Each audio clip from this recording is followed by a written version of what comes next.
4ல் Rahu 10ல் Ketu. So நண்பர்கள் யார் அந்த நியூ அக்வைண்டன்சஸ்னு சொல்லுவோம். ஸோ குறிப்பாக இளைஞர்கள் கவனமாக இருக்கணும். ஃபேஸ்புக் ஃப்ரெண்டு, இன்ஸ்டாகிராம் ஃப்ரெண்டு இதெல்லாம் புதுசாக ஃப்ரெண்டு பிடிச்சி பிரச்சனையில் போய் மாட்டாமல் இருக்கணும். ஏன்னா இவாளுக்கு வரக்கூடிய குரு பகவான் வந்து 8ஆம் இடத்துக்கு போகிறார்.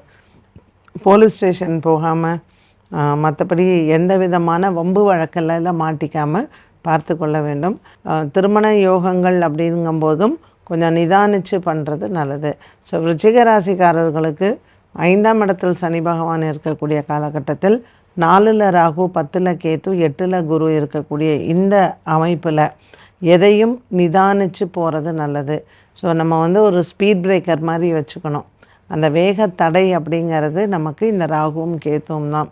ரொம்ப நல்லா பேசுகிறாங்க இவங்கள நம்பலாம் அப்படின்ட்டுன்னு ஃப்ரெண்ட்ஷிப் எடுத்துக்கிறதோ, இல்லை திருமண விஷயத்தில் பரவாயில்ல குரு 8ல் இருந்தாலும் பரவாயில்ல நம்ம கல்யாணம் பண்ணிடலாம் அப்படிங்கிறதோ, எதுவாக இருந்தாலும் விசாரிக்கிறது ரொம்ப நல்லது. கண்டிப்பாக முருகப்பெருமானினுடைய வழிபாடு தேவை.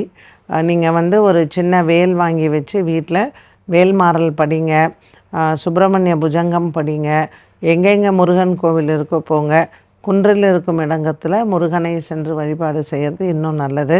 அவசியம் இந்த டைமில் வந்து நீங்கள் குன்றக்குடி போய் அந்த முருகனை வந்து தரிசனம் செய்து விட்டு வாங்க. ரொம்ப அழகான ஒரு கோவில். எப்படி வந்து பழனியில் முருகப்பெருமான், நம்ம குன்றில் இருக்கக்கூடிய முருகன்னா பழனியை தான் சொல்லுவோம். நீங்கள் குன்றக்குடியும் சென்று அங்கே ஒரு சின்ன படியேறி போகிற அளவுக்கு தான் இருக்கும். சுவாமி மலையும் கண்டிப்பாக போகலாம்.